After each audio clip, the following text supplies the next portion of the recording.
இங்கே சிறப்பு அழைப்பாளராக வந்திருக்கும் மாஸ்டர்ஸ் அனைவருக்கும், மாஸ்டர் ஜி பிரான்சிஸ் ஆரோன் அவர்களுக்கும், மாஸ்டர் பெர்னாண்டஸ் அவர்களுக்கும் என் பணிவான வணக்கங்களை தெரிவித்துக் கொள்கிறேன். ஒரு சின்ன விஷயம் உங்ககிட்ட ஷேர் பண்ணலாம் அப்படின்னு சொல்லிட்டு யோசிச்சுட்டு இருந்தேன். என்ன அப்படின்னா, when wealth is lost, nothing is lost. When health is lost, something is lost. When character is lost, everything is lost. பொன்னும் பொருளும் அழிந்தால் ஒன்றும் அழியவில்லை. நம் உடல்நிலை ஆரோக்கியம் அழிந்தால் ஏதோ கொஞ்சம் சக்தி அழிந்தது. நம் ஒழுக்கம் பண்பாடு அழிந்தால் எல்லாமே அழிந்தது. இந்த ஃபர்ஸ்ட் ஒன் பாத்தீங்க அப்படின்னா, when wealth is lost, nothing is lost. நம்ம கிட்ட இருக்க காசு பணம் எது அழிஞ்சாலும் எதுவும் அழியல அப்படின்னு சொல்லிட்டு, இதுவும் நம்ம ஹெல்த் நல்லா இருந்தது அப்படின்னா, நம்ம திரும்ப ரீபில்ட் பண்ணிக்கலாம். அதை திரும்ப கெயின் பண்ணி வரதுக்கும் உங்களுக்கான ஒரு ஆப்ஷன் அதுல இருக்கும். அதனால அது நத்திங் இஸ் லாஸ்ட் அப்படின்னு சொல்லிட்டு சொல்லிட்டாங்க. when health is lost, something is lost.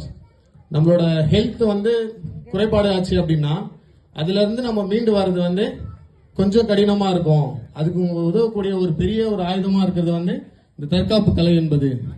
ஏன் அப்படி சொல்றேன் அப்படின்னா, ஒரு 30 வயசுல ஒருத்தவங்களுக்கு மேரேஜ் ஆகுது அப்படின்னா, அவங்க குழந்தைகள் பிறந்து அந்த குழந்தை ஒரு 20 வயசு வர்றதுக்கு அதுக்குள்ள ஒரு 50 வயசு ஆகிடும் அந்த பேரண்ட்டுக்கு.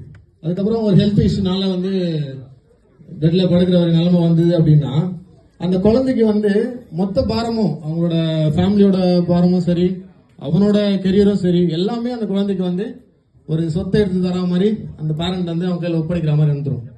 அதனால உங்க ஹெல்த்தை உங்களை தவிர வேற யாராலையும் பாத்துக்க முடியாது. அதை நீங்க திரும்ப ரீபில்ட் பண்ணி வரணும்னா நீங்க தான் அதுக்காக உழைக்கணும். அதே மாதிரி லாஸ்ட் பட் நாட் லீஸ்ட் இன்னொன்னு என்ன அப்படின்னா, when character is lost, everything is lost. உங்களோட கேரக்டரும் உங்களோட ஒழுக்கம் பண்பாடு அழிந்தால் எல்லாமே அழிந்தது. அந்த விஷயத்துல நீங்க எல்லாருமே ரொம்ப கொடுத்து வச்சுங்க, பேரண்ட்டும் சரி ஸ்டூடெண்ட்டும் சரி. ஏன் அப்படின்னா, ஒரு ஆகச்சிறந்த ஒரு அறம் சார்ந்த மனிதர்கள். a man without patience is a lamp without oil. a man without discipline is a lamp without oil. ஒழுக்கம் இல்லாத மனிதன் எண்ணெய் இல்லாத விளக்குக்கு ஒப்பாவான். எண்ணெய் இல்லாத விளக்குனா, நீங்க எத்தனை லட்சம் கொடுத்து ஒரு ராந்தர் ஏதோ ஒன்று வாங்கினாலும் அந்த விளக்குல எண்ணெய் இல்லை அப்படின்னா அது யூஸ்லெஸ். ஆடிட்டோரியம் ஃபுல்லா லைட் இருக்கு, மைக் இருக்கு, எல்லாமே இருக்கு, கரண்ட் இல்லை அப்படின்னா அது யூஸ்லெஸ். அதே மாதிரி தான் இங்க ஒரு டிசிப்ளின், இந்த மார்ஷியல் ஆர்ட்ஸ்ல ஒரு டிசிப்ளின் இல்லை அப்படின்னா நீங்க என்னதான் நீங்க ட்ரெயின் பண்ணாலும் சரி, என்னதான் இது பண்ணாலும் சரி, அதை பிடிச்சிட்டு மேல வர முடியாது.